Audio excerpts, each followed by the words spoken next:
আজকে ডিম আর মসুর ডাল দিয়ে খুব সুন্দর একটা রেসিপি তোমাদের সাথে শেয়ার করছি। এই রেসিপি হয়তো তোমরা কোনো সময় বানিয়ে খেতে পারো, কিন্তু যদি যারা খেয়েছো তারা তো জানোই এটা কতটা টেস্টি হয়, আর যারা না খেয়েছো তারা অবশ্যই এই রেসিপিটা একবার হলো ট্রাই করে দেখবে। ভীষণ ভালো হয় খেতে, আর মাংসর স্বাদকেও কিন্তু হার মানিয়ে দেবে। আমি কল্পনা মণ্ডল রান্নার রেসিপিতে সবাইকে স্বাগতম জানিয়ে আজকের ভিডিও শুরু করছি। এই রেসিপি করার জন্য প্রথমে আমাকে লাগবে মুসুর ডাল। মুসুর ডালটা আমি ভিজিয়ে রেখেছি। এবার ডালগুলোকে পাটায় বেটে নিব। এই ডাল তুমি মিক্সিতেও করে নিতে পারবে, আমি পাটায় বেটে নিচ্ছি।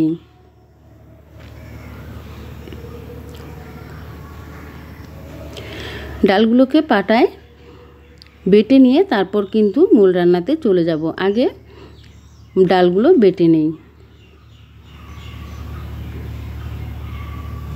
পাটায় বেটে করলে তরকারির স্বাদ কিন্তু অনেক গুণ বেড়ে যায়, আর মিক্সিতে করলেও অনেক তাড়াতাড়ি হয়, ভালো হয়, কিন্তু পাটার মতন টেস্ট হয় না। এবার বাটা হয়ে গিয়েছে, একটা বাটিতে তুলে নিব।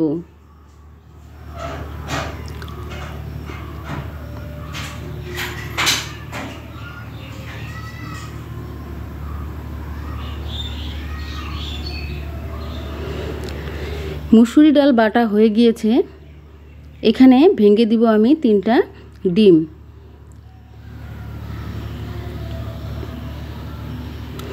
ডালের মধ্যে 3টা ডিমই ভেঙে দিব।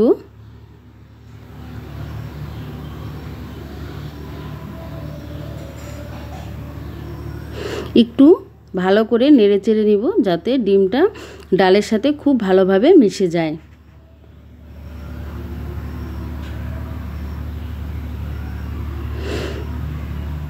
একে একে আমি সব কিছু দিয়ে দিব। দিয়ে দিচ্ছি এখানে বড় সাইজের একটা পেঁয়াজ কুচি, কাঁচা লঙ্কা কুচি, পরিমাণ মতো লবণ, আর সামান্য একটু হলুদ। এবার খুব ভালো করে মেশাতে হবে। ডিম যত ভালো করে ফেটানো হয় ততটাই কিন্তু ফুলে এবং খুব নরম হয়। তো এইভাবে খুব ভালো করে ফেটিয়ে নিতে হবে।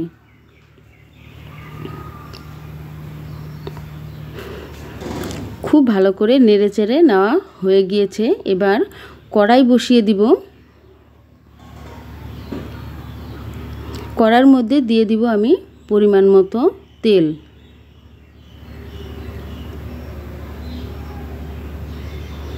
এবার ফেটানো ডিমটা এর মধ্যে দিয়ে দিব।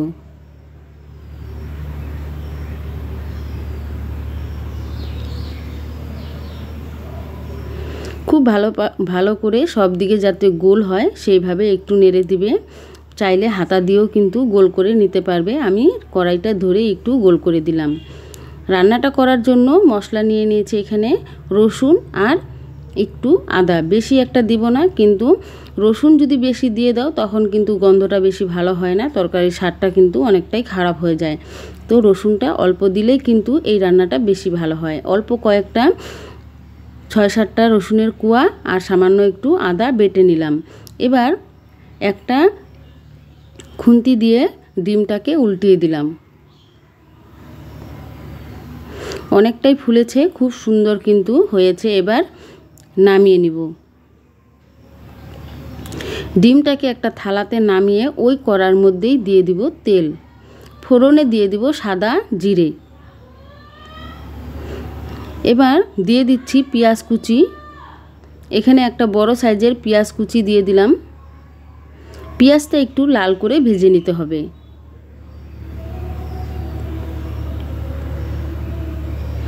পেঁয়াজটা লাল করে ভেজে তারপর এখানে দিয়ে দিব আমি টমেটোটা পেঁয়াজটা ভাজার 2 মিনিট পরে টমেটোটা দিতে হবে। এখানে টমেটোটা দিয়ে আবারও নেড়ে নিচ্ছি। এবার রসুন আর আদা যে বেটে রেখেছিলাম, রসুন আর আদার পেস্টটা দিয়ে দিলাম। খুব ভালো করে নেড়ে চেড়ে নিয়ে তারপর মশলা তৈরি করে নিব। আরও মশলা কি লাগবে প্রথমে নিয়ে নিলাম 1/2 টেবিল স্পুন হলুদের গুঁড়ো, 1/2 টেবিল স্পুন জিরার গুঁড়ো, 1/2 টেবিল স্পুন দিয়ে দিলাম লঙ্কার গুঁড়ো, 1/2 টেবিল স্পুন দিয়ে দিলাম ধনিয়ার গুঁড়ো। এবার জল দিয়ে খুব ভালো করে মশলাটাকে গুলে নিব, যাতে মশলাটা তরকারির মধ্যে দেওয়ার সময় পুড়ে না যায়। এইভাবে জল দিয়ে গুলে নিলে কি মশলা কিন্তু পুড়ে যায় না। এর ভিতরে যে দানাগুলো আছে সেটা চামচ দিয়ে খুব ভালো করে নেড়ে নিতে হবে। এবার মশলাটা আমি দিয়ে দিলাম। মশলাটা খুব ভালো করে কষিয়ে নিতে হবে। মশলাটা যাতে খুব তাড়াতাড়ি খুব ভালোভাবে কষানো যায় সেজন্য আমি এখানে 2 মিনিটের জন্য ঢেকে দিব। টমেটোটা যাতে খুব তাড়াতাড়ি সেদ্ধ হয়ে যায়। মশলাটা কিন্তু অনেকটাই হয়েছে, ভাজা হয়েছে। এবার এখানে দিয়ে দিব আলু। এই রান্নাটা আমি আলু দিয়ে করছি, তো দিয়ে দিলাম। এখানে বড় সাইজের 2টো আলুকে কেটে ডুমো ডুমো করে নিয়েছি। মশলার সাথে আলুগুলোকে খুব ভালো করে কষাতে হবে।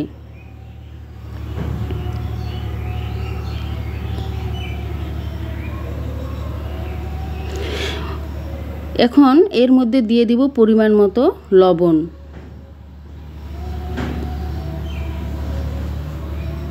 গ্যাসের ফ্লেমটা এই পর্যায়ে মিডিয়াম করে রাখবে, তাহলে কিন্তু অনেকক্ষণ ধরে মশলা কষাতে পারবে আর মশলাটাও কিন্তু খুব সুন্দর ভাজা হবে।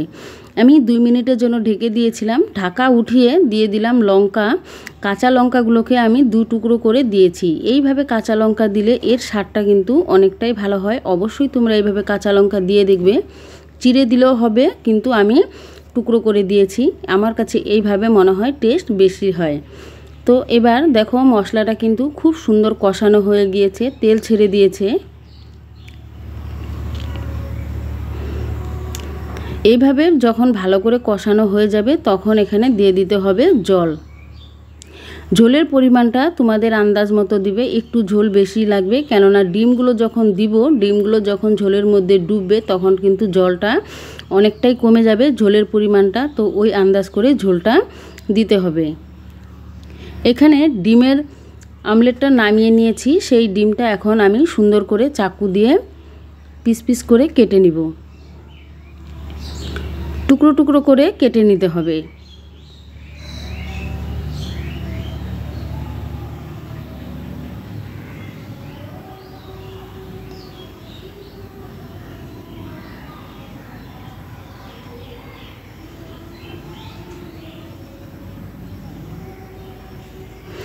এইভাবে তুমি যেই পরিমাণে ছোট বড় রাখতে পারবে, যেমন তোমার শেপ মনে হবে তুমি সেই হিসাবে কেটে নিতে পারবে। আমি ছোট ছোট করে পিস করে নিলাম।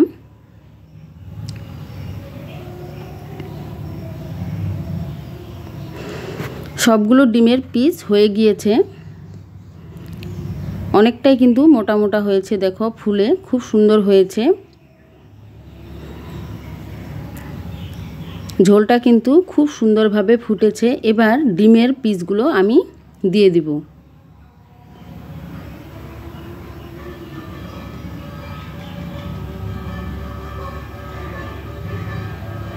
সবগুলো ডিম একটু সাবধানেই দিবে, ভেঙে যাতে না যায়। আস্তে আস্তে করে সবগুলো দিয়ে দিব। বন্ধুরা, তোমরা যদি নতুন হয়ে থাকো চ্যানেলটা সাবস্ক্রাইব করে দিও আর বেল আইকনে প্রেস করে রেখো, তাহলে সবার আগে নোটিফিকেশন তোমার কাছে পৌঁছে যাবে। আর ভিডিওটা কেমন লাগলো অবশ্যই কমেন্ট করে জানিও। আর একবার হলো এই রান্নাটা করে খেয়ে দেখো। এখানে দিয়ে দিলাম 1/2 টেবিল স্পুন শাহি গরম মশলা। শাহি গরম মশলা দিলে খেতে ভীষণ ভালো লাগে। অবশ্যই শাহি গরম মশলা দিয়েই রান্না করে দেখবে, খেতে কিন্তু দারুণ হয়। মশলাটা দিয়ে হাতা দিয়ে আবারও কিছুক্ষণ নেড়ে চেড়ে দিলাম। একটু ফুটিয়ে নিলেই কিন্তু তৈরি হয়ে যাবে আলু আর ডিমের এই নতুন রেসিপি। তোমরা অবশ্যই এই রেসিপি একবার হলো ট্রাই করে খেয়ে দেখবে, স্বাদটা কিন্তু মুখে লেগে থাকবে। আর ঝোলটা কিন্তু অনেকটাই শুকিয়ে গেছে।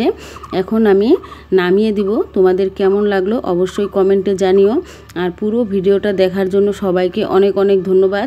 আর পুরাতন বন্ধুদের আমি অনেক ধন্যবাদ জানাই। ওনারা আমাকে অনেক সুন্দর সুন্দর কমেন্ট করে, দাদা দিদি ভাই বোন তোমাদের সবাইকে অসংখ্য ধন্যবাদ জানিয়ে পুরো ভিডিওটা আমি দেখার অনুরোধ রইল। সবাইকে অসংখ্য ধন্যবাদ।